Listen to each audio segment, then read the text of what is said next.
کربلا ایک استعارہ ہے، کربلا ایک تمثیل ہے، کربلا ایک زندہ جاوید حقیقت ہے، کربلا وہ حقیقت ہے کہ جس کا کوئی منکر نہیں، کوئی انکار کر نہیں پاتا۔ بے شک۔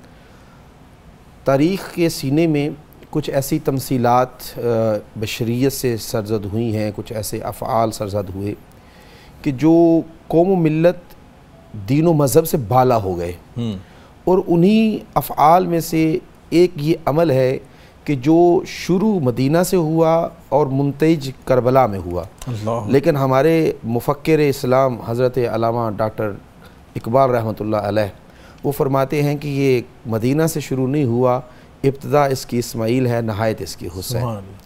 تو بہرحال مدینہ سے میں نے اس لیے کہا کہ امام حسین علیہ السلام نے مدینہ میں کھڑے ہو کر اعلان فرمایا تھا مثلی لا یبایع مثلو، کہ مجھ جیسا کبھی اس جیسے کی بیعت نہیں کر سکتا، یعنی استعارہ حق کبھی باطل کے سامنے جھک نہیں سکتا۔ اور اس کا اعلان امام حسین علیہ السلام نے جب اپنی شمشیر کو 10 محرم الحرام 61 ہجری کربلا کے میدان میں عصر عشور میں بے نیام کیا تھا، تو یہ جملہ کہہ کے کیا تھا قد رکزانی بین السلۃ و ذلہ ہیہات من الذلہ، کہ مجھے نے اس مقام پہ لا کھڑا کیا ہے کہ میں دو میں سے ایک چیز کو قبول کر لوں، یا میں تلوار کو بے نیام کروں یا ذلت کی موت کو، ذلت کی زندگی کو قبول کروں۔ تو امام نے فرمایا نہیں، میں تلوار کو بے نیام کروں گا اور عزت کی شہادت کو قبول کروں گا۔ اور رسول اللہ صلی اللہ علیہ وسلم نے اپنی حیات مبارکہ میں، جب کہ امام حسین علیہ السلام اس وقت بالکل کم سن تھے، یعنی جب نبی اکرم صلی اللہ علیہ وآلہ وسلم کی شہادت و رحلت ہو رہی ہے، اس دنیا سے عروج فرما رہے ہیں، اپنے پروردگار کی طرف پلٹ رہے ہیں، تو اس وقت امام حسین علیہ السلام کی زیادہ سے زیادہ سن مبارک جو ہے وہ 5 ساڑھے 5 سال ہے۔ لیکن اس کے باوجود نبی اکرم صلی اللہ علیہ وسلم صحیح حدیث کی روشنی میں یہ فرما کے گئے ہیں ان الحسین مصباح الہدی و سفینۃ النجات، کہ میرا حسین جو ہے وہ ہدایت کا چراغ ہے اور نجات کی کشتی ہے۔ اور ہدایت کا چراغ حسین فقط انسان مسلمانوں کے لیے نہیں ہے، حسین ہدایت کے چراغ تمام بشریت کے لیے۔ آج یہی سبب ہے کہ جب یہ عاشور آئے گا، 10 محرم کا دن آئے گا، تو ذریعے شبیر کی طرف بڑھتے ہوئے فقط مسلمانوں کے یوں ہاتھ اٹھا کے تصویریں نہیں آئیں گی، بلکہ وہاں پہ دنیا کے ہر مذہب و مسلک سے تعلق رکھنے والا فرد کربلا کی طرف، حسین کی ذریعے مقدس کی طرف بڑھ رہا ہوگا اور اعلان کر رہا ہوگا، جو کہ آپ نے انٹرو میں کہا کہ میرا تعلق حسینیت سے ہے، میرا تعلق یزیدیت سے نہیں ہے۔ دیکھیں نا علامہ صاحب، پوری اقوام کی اگر بات کی جائے، تمام دنیا کے اندر بات کی جائے، تو جس کے دل میں سینے میں دل ہے وہ یہ بات کہنے پہ مجبور ہے ہمارے ہیں حسین۔ آپ بات دیکھیں کہ ہر طرف تمام مذاہب کے لوگ جو ہیں کانفرنسز، سیمینارز، اور یہ میں سمجھتا ہوں کہ حضرت امام علی مقام کی یاد میں سمجھتا ہوں تذکرہ کرتے ہیں، اور اپنی جو افکار ہیں اور اپنے نظریات جو ہیں امام علی مقام کے بارے میں وہ بیان کرتے ہیں، اپنا دکھ درد اور اپنی وابستگی کا اظہار کرتے ہیں، اور ہر ایک کا وابستگی کا اظہار کرنے کا اپنا نرالا انداز ہے۔ ڈاکٹر صاحب، آپ کیا کہیں گے اگر ہم کربلا کی بات کریں؟ سچی بات ہے تو حق و باطل کا اگر ہم فرق کا واضح کرنے کی کوشش کریں تو ہمیں تو حق تو وہاں نظر آتا ہے جہاں قرآن کریم ہے۔ قرآن جو ہے اہل بیت کے ساتھ ہے، آقا علیہ السلام نے بیان فرما دیا۔ کربلا کے اندر جس طرف حضرت امام حسین کھڑے تھے، قرآن تو ادھر کھڑا تھا۔ تو آج اگر امت اس موضوع پہ ڈگمگائے تو کیا ہمیں اپنے ایمان کا جائزہ نہیں لینا چاہیے؟ جی بسم اللہ الرحمن الرحیم، بہت شکریہ، بڑا چبھتا ہوا سوال ہے، اور اس حوالے سے ہمیں سبق کیا ملتا ہے؟ دیکھیں نا، ایک بات ذہن میں رہنی چاہیے کہ زندگی بقا چاہتی ہے، بقا عشق سے ملتی ہے، سبحان اللہ، اور عشق ابتلا اور آزمائش کی بھٹی سے گزرتا ہے۔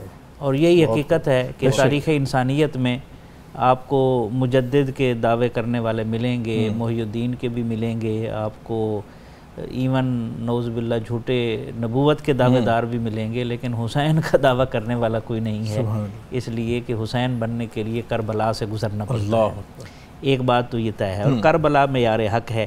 اور جو بات آپ نے کی، شاہ صاحب نے کی، حق پہ شب خوں مار سکتے نہیں باطل پرست، ذہن انسانی میں جب تک کربلا بیدار ہے۔ تو یہ بات تو ٹھیک ہے، لیکن ہم نے اپنے ساتھ کیا کیا ہے؟ اصل قصور تو ہمارا ہے نا، ہم کہاں کھڑے ہوئے ہیں؟ تو چند چیزیں اس حوالے سے میں عرض کرتا ہوں۔ پہلی بات تو یہ ہے کہ جو ہمارا فرقہ وارانہ ذوق ہے، اس نے ہماری ملی اور تاریخی شخصیات کو بھی اپنی لپیٹ میں لے لیا ہے۔ بالکل صحیح۔ اور ہم نے ان کے آفاقی کردار کو جو ہے وہ اپنے گروہی دائرہ میں بند کرنے کی کوشش کی ہے۔ اور انہی شخصیات میں سے ایک شخصیت حضرت امام حسین کی بھی ہے بے شک بے شک یہ ظلم کیا ہم اجتماعی طور پر۔ دوسرا جو پہلو ہے اس حوالے سے دیکھیں، ہم غم حسین کا یا محبت حسین کا اظہار کم کرتے ہیں علیہ السلام، اور اپنے مسلک کا شعار زیادہ بناتے ہیں، پھر مسئلہ جو ہے وہ کربلا کا نہیں رہتا بلکہ اپنے اپنے دھڑے کی بقا اور انا کا بن جاتا ہے۔ اور جب کہ ہم یہ بات کر چکے ہیں کہ کربلا جو ہے یہ عالم انسانیت کا پیغام ہے۔ ہاں جی، سب کے لیے۔ اچھا، تیسری بات یہ ہے، یعنی یہ دکھتی ہوئی باتیں ہیں جو میں آپ کے سامنے رکھ رہا ہوں، مطلب دل کانپتا ہے کہ ہم نے اپنے ساتھ کیا کر دیا ہے۔ تیسرا پوائنٹ یہ ہے کہ بظاہر ہم خراج تحسین پیش کرنے کے لیے جلسہ و جلوس کا اہتمام کرتے ہیں، لیکن بلاتے ان کو ہیں، ان لوگوں کو ہیں جن کی اپنی بقا اور گزران اسوہ حسینی سے وابستہ نہیں، بلکہ امام حسین علیہ السلام کے نام پر فرقہ بندی پر ہے، اور وہ آگ لگاتے ہیں۔ اور یہی وجہ ہے کہ سب کچھ ہم پھر کیا کرتے ہیں کہ اپنی اپنی بقا کے لیے اور اپنے مسلک کو حق ثابت کرنے کے لیے سارا کچھ ہم کرتے ہیں، یہ ظلم ہے۔ حالانکہ حضرت امام حسین نے خلافت راشدہ اور ملوکیت کے درمیان حد فاصل کھینچ دی تھی، اور بتا دیا تھا کہ اسلام کا سر چشمہ مسجد نبوی ہو سکتی ہے، شام کے محلات نہیں ہو سکتے، یہ کلیئر کیا، اور یزید کے خلاف پیغام، یعنی اسلام کی بقا کی جنگ ہے، بقا کی جنگ ہے، اس میں کوئی شک نہیں۔ میں آگے عرض بھی کرتا ہوں، اپنی بدعمالیوں پر پردہ ڈالنے کے لیے ہم نے اصحاب نبی اور اہل بیت رسول صلی اللہ علیہ وسلم کو ایک دوسرے کا حریف ثابت کرتے ہیں، حالانکہ تاریخ کو قرآن و سنت پر پیش کرنا ہوتا ہے، نہ کہ قرآن و سنت کو تاریخ پر پیش کرنا ہوتا ہے۔ قرآن تو کہتا ہے محمد الرسول اللہ صلی اللہ علیہ وسلم والذین معہ اشداء علی الکفار رحماء بینہم، ہم اس کی تعویلیں کرتے ہیں اور طرح طرح۔ اس سے کیا فائدہ ہوتا ہے کہ اگر تاریخ کو قرآن پر پیش کریں گے تو آپ کو امت ملے گی، قرآن کو تاریخ پر پیش کر کے تعویلیں نکالیں گے تو پھر اتنے فرقے بنیں گے کہ سنبھالے نہیں جائیں گے، جیسا کہ ہمارے ساتھ ہو رہا ہے۔ اور پھر اس میں ایک پہلو یہ بھی ہے کہ مختلف مسلک اور مشرب یاد رہنا چاہیے، یہ اسلام کو سمجھنے کے لیے بنے تھے، اپنا اپنا ذوق ہے، مکاتب فکر تھے، دیکھیں نا، ایک ہے اختلاف، ایک ہے اتفاق۔ تو اتفاق اختلاف کے باوجود بھی ہو سکتا ہے، مشترکات کے اوپر اتفاق ہو سکتا ہے، آپ اختلافات کو ختم تو نہیں کر سکتے۔ جی بالکل۔ تو یہ پہلو بڑا زبردست ہے، اور اسے سمجھنے کی ضرورت ہے کہ اب ظلم کیا ہوا ہے کہ ایک طبقے کا رب ہے، دوسرے طبقے کا رسول ہے، تیسرے کا طبقے کا اصحاب ہے، اور چوتھے طبقے کے اہل بیت۔ مطلب ہم نے تقسیم کر دی نا، تو یہ ساری چیزیں ملائیں تو دین بنتا ہے۔ توحید کا انکار کر کے کیسے بندہ مسلمان ہو سکتا ہے؟ عشق رسول صلی اللہ علیہ وسلم سے دست برداری کا اعلان کر کے یہ ممکن نہیں ہے۔ پھر محبت اہل بیت اور احترام صحابہ، اس کو چھوڑ کر کیسے مسلمان ہو سکتا ہے؟ بالکل صحیح فرمایا۔ تو یہ ہمارے پہلو ہیں جن کو دیکھنے کی طرف ہمارے لیے ضرورت ہے۔ اور یہ واقعی ڈاکٹر صاحب یہ بنیادی چیزیں ہیں۔ اگر ہم بات کریں نا آج معاشرے میں، ابھی ہم بات کر رہے تھے کہ پیغام پاکستان ایک متفقہ ضابطہ اخلاق بھی تیار کیا گیا، ایک نیشنل نیریٹو تھا، اور ضابطہ اخلاق اس کے بعد 20 نکاتی بھی آیا، پھر ابھی وزیر اعلیٰ صاحب نے بھی اعلامیہ جاری کیا مشترکہ۔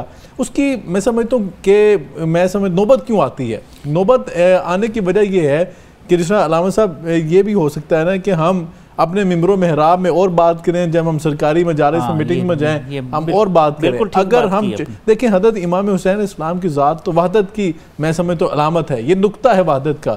نبی پاک صلی اللہ علیہ وسلم نے فرمایا تھا نا وہ غزوہ حنین کے موقع پر کہ تمہیں اللہ نے میری برکت سے اکٹھا کر دیا، تو حسین منی وانا من الحسین کا میں سمجھتا ہوں یہ بھی مطلب ہے کہ حضرت حسین کی جو ذات پاک ہے یہ مرکز وحدت ہے۔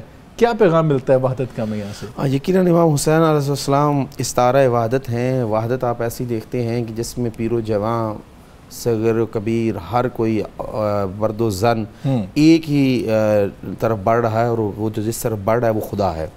یعنی ان کی یکجائی کا، یکتائی کا جو مرکز ہے وہ یکتائی ہے، یکجائی کا مرکز یکتائی ہے، وہ خدا کی طرف بڑھ رہے ہیں۔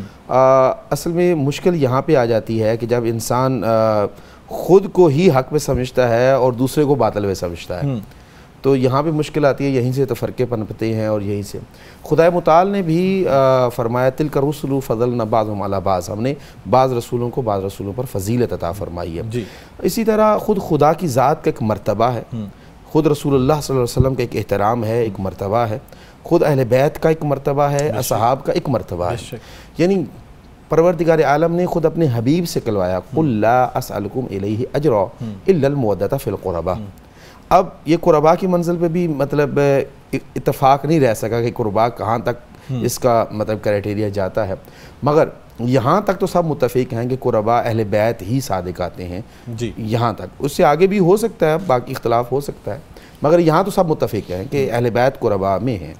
تو جب جن کی مودت واجب ہے، یا جس طرح آپ نے بتایا فرمایا انٹرو میں کہ نبی اکرم صلی اللہ علیہ وسلم نے فرمایا انی تارکن فیکم الثقلین کتاب اللہ و عترتی اہل بیتی ما ان تمسکتم بہما لن تضلوا بعدی لن یفترق حتی یرد علی الحوض، کہ میں تمہارے درمیان دو گراں قدر چیزیں چھوڑ کے جا رہا ہوں، ایک قرآن اور ایک کہ میری عترت اہل بیت. اگر تم ان کے ساتھ متمسک رہے تو کبھی گمراہ نہیں ہوگے. ابھی متوجہ ہونے کی ضرورت ہے کہ نبی اکرم صلی اللہ علیہ وسلم نے کن کے بارے میں کہا کہ یہ ہدایت کا وسیلہ ہے، گمراہی سے بچائیں گے، اور کن کے بارے میں کہا کہ تم ان سے متمسک رہے تو کبھی گمراہ نہیں ہوگے. اب یہی منکم اور قربا مطلب اہل بیت، یہی سمجھنے کی ضرورت ہے. اگر ہم سمجھ لیتے ہیں کہ جس طرح واقعہ مباہلہ میں نبی اکرم صلی اللہ علیہ وسلم نے بتایا کہ یہ میری اہل بیت ہے، اور ان کو لے کے میدان مباہلہ میں گئے، اور اسلام کو مسیحیت پر خدا نے وہاں پہ فضیلت عطا فرمائی، اور توحید یکتائی رب ذوالجلال 5 تن کے وجود سے ثابت ہو گئی، اور اسی سے 5 تن پاک ہیں، نہ کہ کسی کے ضد میں وہ 5 تن پاک ہیں، وہ واقع مباہلہ سے بالکل. اور آیت تطہیر جو ہے، آیت تطہیر اس کا شان نزول جو ہے، اس ایک بیان ہوتا ہے کہ آقا علیہ السلام نے امام حسن کو بلوایا، امام حسین کو، حضرت علی المرتضیٰ کو، سیدہ فاطمہ الزہرا کو، اور نبوت کی چادر مبارک جو ہے وہ ڈال کے فرمایا اللہم ہاؤلاء اہل بیتی و خاصتی و حامدی لحم لحم ودمی. ڈاکٹر صاحب یہ بات بیان فرمائیں کہ اگر ہم بات کریں مقصد جو تھا قیام کا، کہ وہاں اعلاء کلمت اللہ کے لیے اور اسلام کی بقا کے لیے امام علی مقام نے 72 نفوس قدسیہ کے ساتھ اتنی عظیم قربانی دی، آج ہم کیوں نہیں، جب نام لیوا ہیں حضرت امام حسین علیہ السلام کے، ہم تذکرہ بھی کرتے ہیں، اور سچی بات ہے کہ بھی تو دل ڈرتا ہے کہ ہم گفتار کے غازی زیادہ نظر آتے ہیں، انہوں نے تو اسلام کی بقا کی خاطر اپنا سر جو ہے نیزے کی نوک پر بھی لجا کر وہاں پہ قرآن کی تلاوت جو ہے کر کے دکھلا دی. لیکن آج ہم ان کے نام لیوا کہاں کھڑے ہیں؟ اسلام کی اگر ہم بات کریں اسلام کی بقا کی، ابھی ہماری آنکھوں کے سامنے قرآن پاک کی بے حرمتی ہوئی ہے، مسلمانوں کو آزمایا جاتا ہے، ان کو ٹیسٹ لگایا جاتا ہے کہ ان کے کتنا کوئی ایمان ابھی باقی ہے. کیا ہم اپنے ایمان کو کس طرح مضبوط کر سکتے ہیں حضرت امام علی مقام کے اس سارے منظر کو دیکھ کر؟ اس کے نا 2 حصے کر لیتے ہیں، جو آپ نے سوال اٹھایا اس کی کئی جہتیں ہیں، لیکن ہم اس کو سمیٹتے ہوئے 2 حصے کر لیتے ہیں. ایک تو یہ ہے کہ کربلا جو ہے، یا واقعہ کربلا، یا حضرت امام حسین رضی اللہ عنہ کا کردار، یہ ایک اس کا مقصد کیا ہے. جی بالکل. اور دوسرا حصہ یہ ہم کر سکتے ہیں کہ اس مقصد کا عصر حاضر میں اطلاق کیسے ہو سکتا ہے، تقاضا کیا کر رہا ہے. تو پہلے حصے میں تو ایک بات ذہن میں رہے کہ جس طرح جسم بیمار ہوتا ہے، اسی طرح سماج بھی بیمار ہوتا ہے، سوسائٹی بھی بیمار ہوتی ہے. بدقسمتی سے ہم جسم کا علاج کرنے کے لیے تو شفا خانے کھولے جا رہے ہیں، ہاسپٹلز بن رہے ہیں، لیکن سماج جو ہمارا فرقہ واریت کا، تخریب کا، شدت پسندی کا، یہ جو بیماریاں آ گئی ہیں، انا، تو اس کی طرف ہم نے توجہ نہیں دی.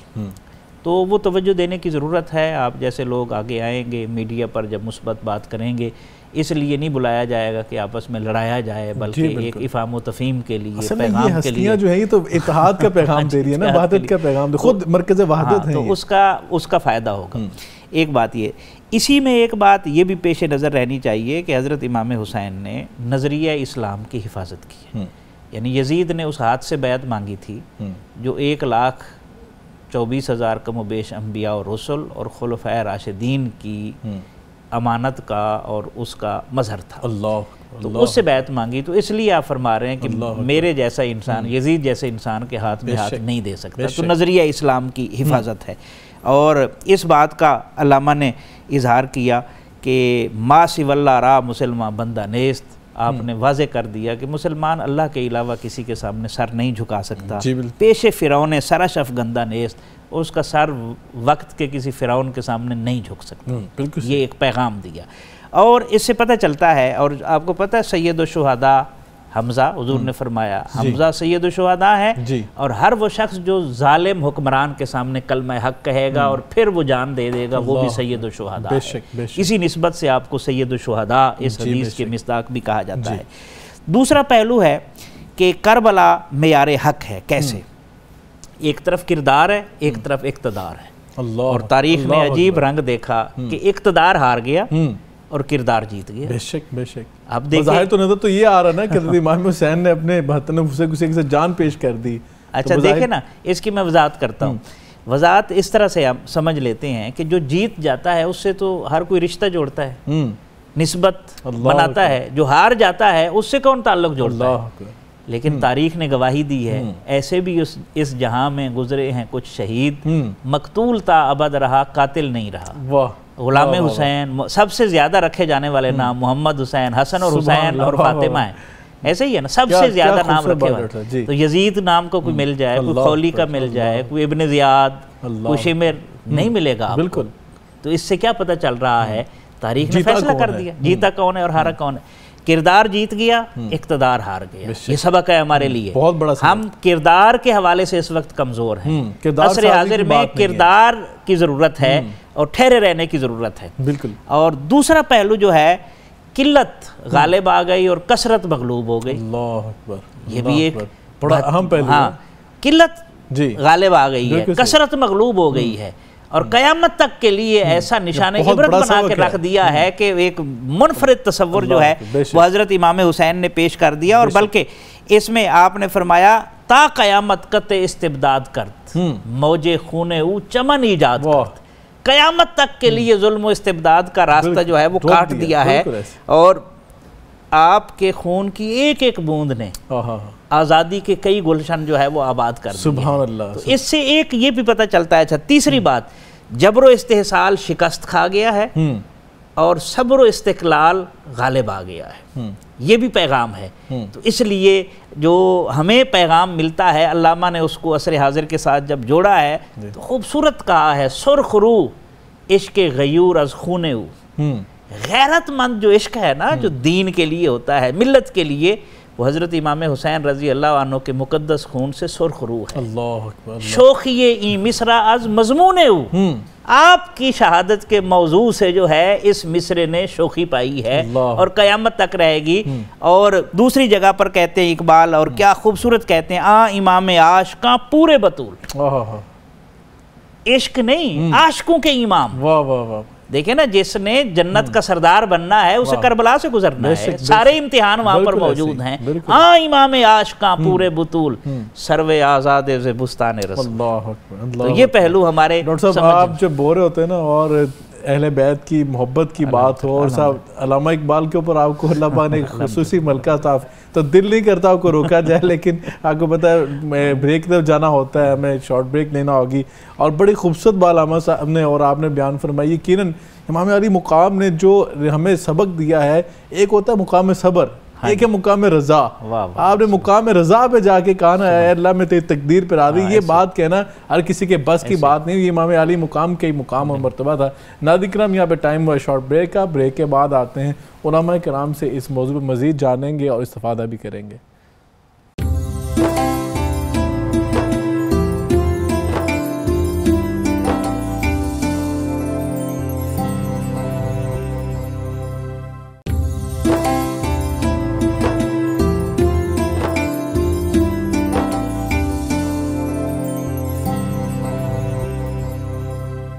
Welcome back viewers. پروگرام اسلام اور ایمان میں آپ کا ایک مرتبہ پھر خیر مقدم کرتے ہیں. علامہ حسرت حمدانی صاحب، جب محرم الحرام آتا ہے یقیناً ہم سب کمر بستہ ہو جاتے ہیں. یہ حرمت والے مہینوں سے بھی ہے، اور یوم عاشور کے اندر تو بہت سارے فضائل اسلام کے حوالے سے اکٹھے ہو جاتے ہیں.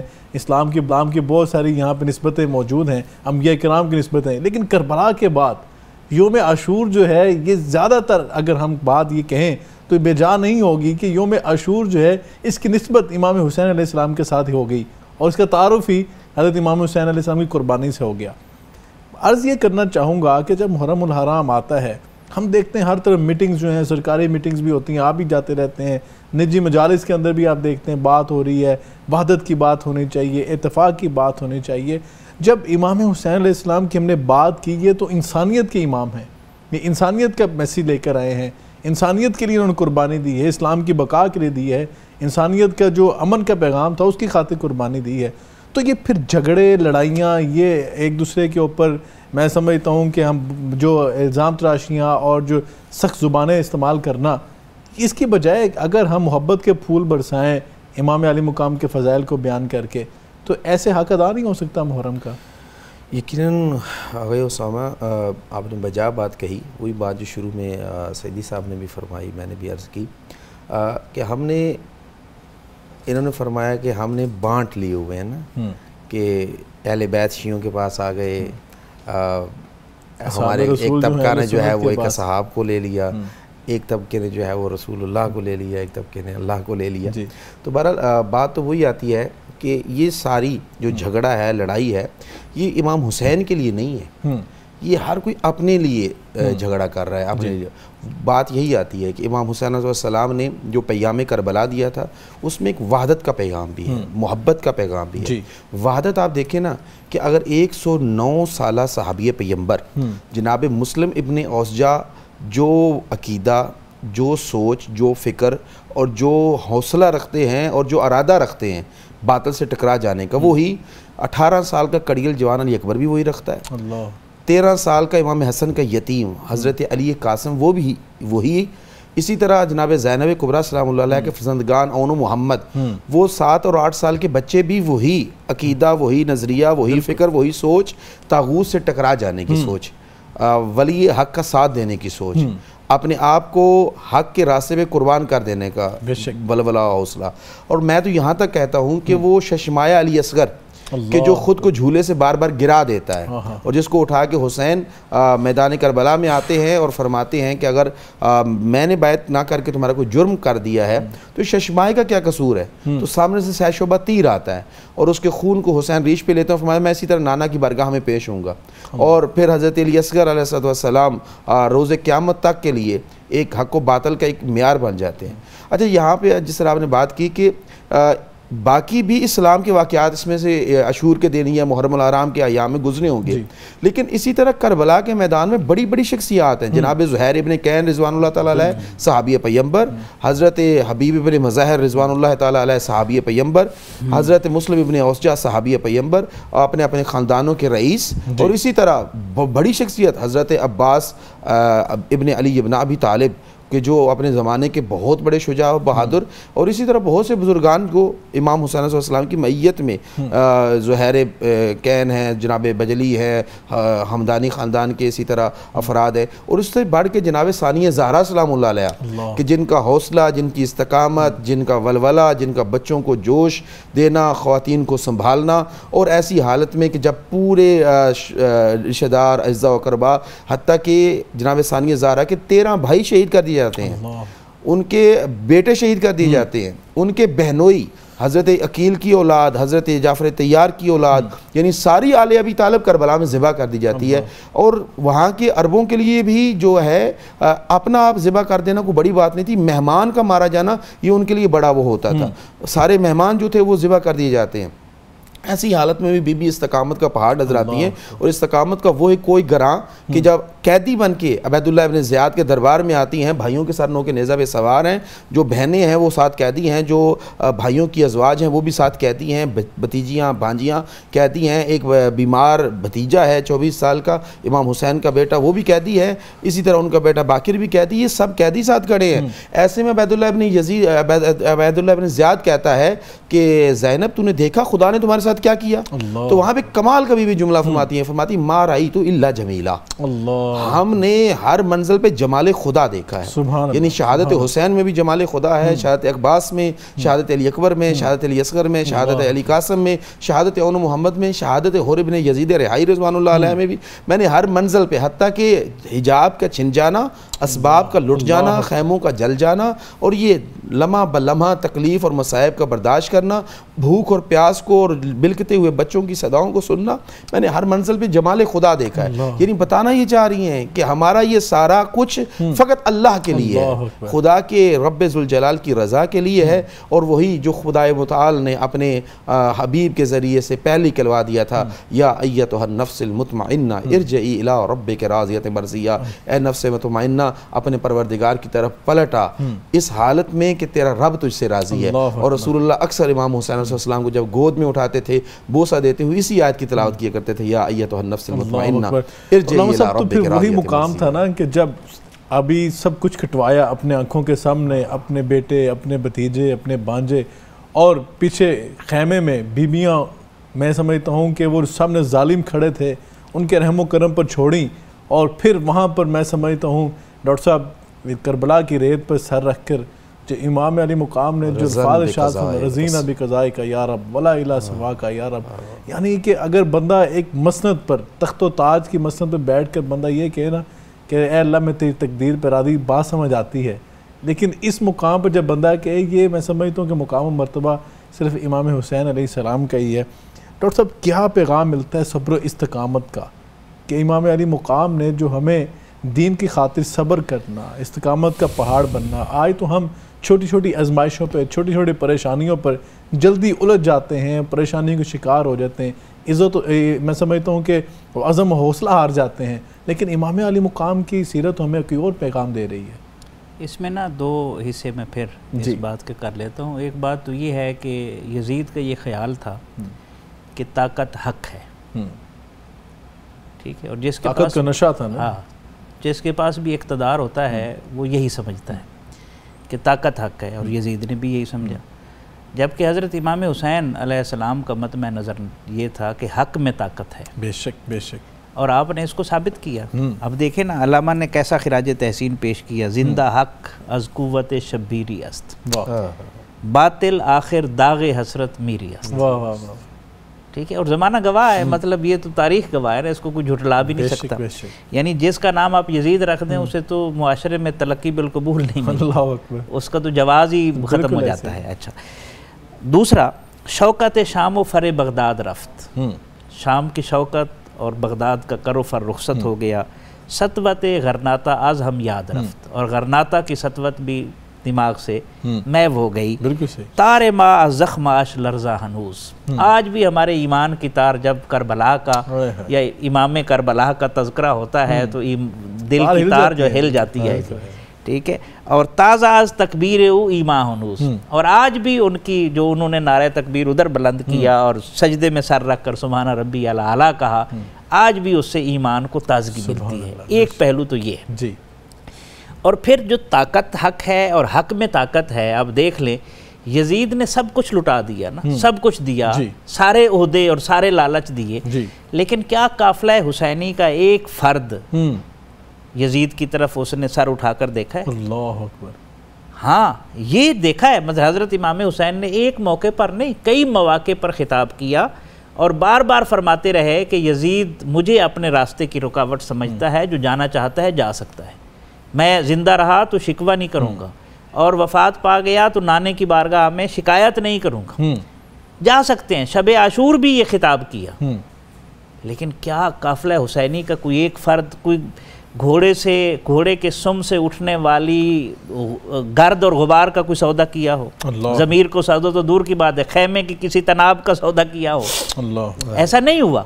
تو اس سے پتہ چلتا ہے، بلکہ دوسری طرف سے جو ہے کمانڈر ان چیف لشکر یزید کا، وہ حضرت امام حسین کے پاس آیا ہے. بالکل ٹھیک ہے. مطلب سمجھ آتی ہے کہ حق میں طاقت ہوتی ہے، طاقت میں حق نہیں ہوتا. یہ پیغام ہے. اب ہمیں کیا کرنا چاہیے، وہ چند گزارشات ہیں. پہلی گزارش یہ ہے کہ اصول اور فروع میں فرق رکھنا چاہیے. صحیح. ہم اصل اور فرع کو خلط ملط کر دیتے ہیں اور اس سے مسائل گڑبڑ ہوتے ہیں. دوسرا فرض یہ ہے کہ دین اور فرقے کی صحیح نوعیت سمجھی جائے.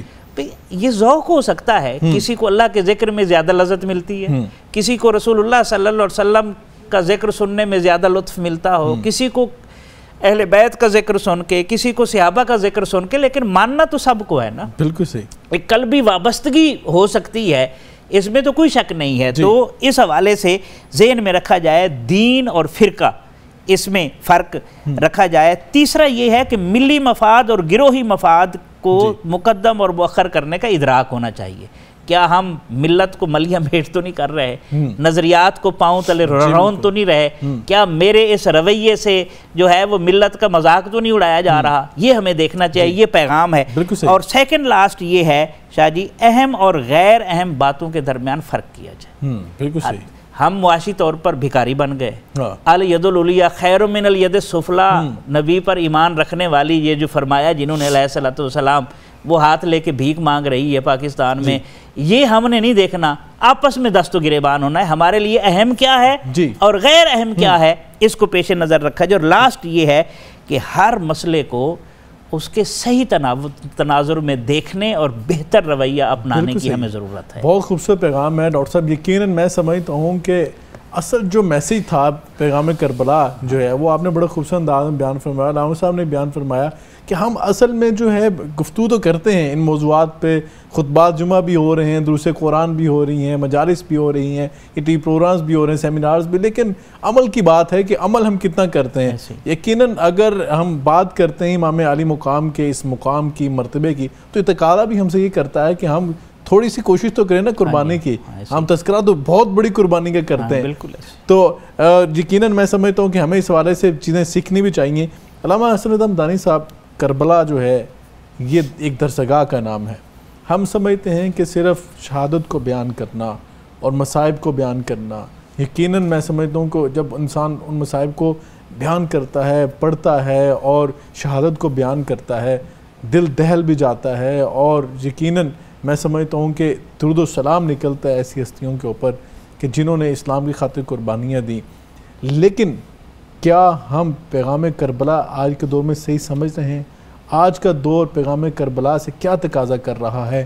آج کے اس دور کے اندر، جس دور میں نفس نفسی کا عالم ہے، آج جس دور کے اندر ہم سمجھتے ہیں کہ ہم وہ اسلام کے تقاضے پورے نہیں کر رہے جو کربلا ہم سے متقاضی ہے، آپ کیا سمجھتے ہیں، کیا پیغام دینا چاہیں گے آج کے پروگرام سے ہمارے ناظرین کو اور عالم اسلام کو کہ کربلا کا اصل جو پیغام تھا درسگاہ کا، وہ ہمارے لیے کیا پیغام لے کے آیا ہے؟ دیکھیں، کربلا کے خود مصائب و علائم کو بیان کرنا خود انسان کو حوصلہ اور قوت دیتا ہے. جی بالکل.